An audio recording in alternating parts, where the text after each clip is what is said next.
নমস্কার বন্ধুরা, শুভ সকাল সবাইকে। তো আজকের আমি সকালে একটা ব্রেকফাস্ট তোমাদের করে দেখাচ্ছি। সেটা হচ্ছে একদম সিম্পল, ঝটপট, কোনো রকম গ্যাস ওভেন ছাড়াই আমি করে দেখাবো। তো দেখো, এখানে কিন্তু আমি আজকে সকাল সকাল বানিয়ে নিয়েছি স্যান্ডউইচ। তো আমি আগে স্যান্ডউইচগুলো প্রিপেয়ার করে নিই, দেন আমি এগুলোকে শেখবো। তো এটা একদম রেডি করে ফেলেছি, এটা একটা তোমাদের দেখাচ্ছি, দেন আমি তোমাদের দেখাচ্ছি যে আমি বাকিগুলো কী করে প্রিপেয়ার করছি।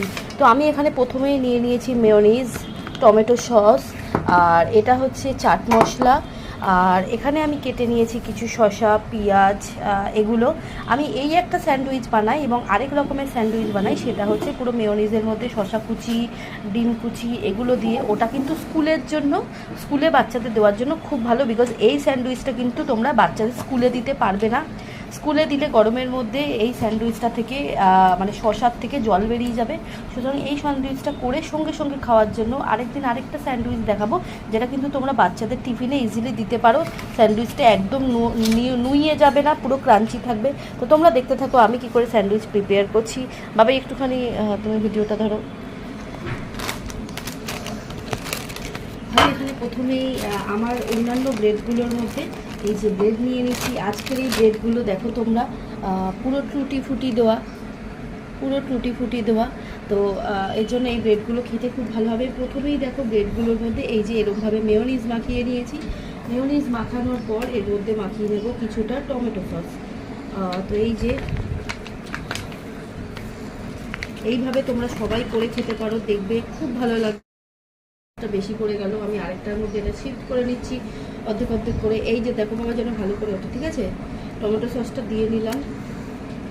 টমেটো সসটা দিয়ে নেওয়ার পর দেখো আমি এখানে দিয়ে দিচ্ছি পেঁয়াজ, একটা বড় পেঁয়াজ ওনার জন্য কেটে রেখেছি, একদম ছোট করে রাখা পেঁয়াজ। এই যে দেখো কিউব করে রাখা পেঁয়াজ। দেন এখানে দিয়ে দিচ্ছি শসা। আমি টমেটো ইউজ করি, বাট কুট্টু টমেটোটা খেতে ভালোবাসে না, তো যার জন্য আমি টমেটোটা আজকে স্কিপ করে গেলাম। কুট্টু একদমই টমেটো খেতে চায় না। এই যে দেখো দিয়ে দিলাম, দিয়ে আমি চাট মশলা, এখানে বেশি চাট মশলা পড়ে গেল রে,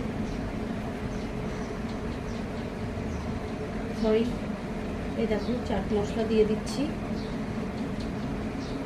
দেন আমি আরেকটা ব্রেড দিয়ে এটাকে প্রিপেয়ার করে, আরেকটা ব্রেড যেটার মধ্যে একটু সস রেখেছিলাম। সসটা বাচ্চারা যদি খায় একদম অল্প করেই ইউজ করবে, এটা ওদেরই মুখের টেস্টের জন্য, কিন্তু কম ইউজ করাই ভালো। এই যে দেখো এরকমভাবে আমি একটা দিয়ে আরেকটাকে কভার করে নেব। দেন আমি এই দুটোকে শেখবো। এটাকে দেখো, এই যে দেখো এটা হচ্ছে আমার স্যান্ডউইচ মেকার। এর মধ্যে আমি পরপর দুটো স্যান্ডউইচ বসিয়ে দেবো, যে দুটো প্রিপেয়ার করেছি। এই দুটো আমি প্রিপেয়ার করলাম কুট্টুর জন্য। দেখো দিয়ে স্যান্ডউইচের ঢাকনাটা লাগিয়ে দিলাম। দেখো এখানে আমার হয়ে গেছে কিন্তু মোটামুটি 2 মিনিট মতো, এবং স্যান্ডউইচগুলো কিন্তু ভালো মতো সেঁকা হয়ে গেছে।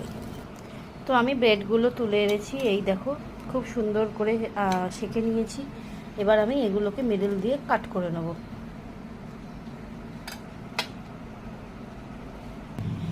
এই দেখো দুটো স্যান্ডউইচ কাট করে নিয়েছি। এই যে এই যে যা একটা শসা বেরিয়ে গেল, ব্যাপার না। এই যে দেখে নাও দুটো স্যান্ডউইচ কুট্টুর জন্য। দেখতেও যেরকম ভালো হবে, খেতেও কিন্তু সেরকমই ভালো হবে আশা করছি।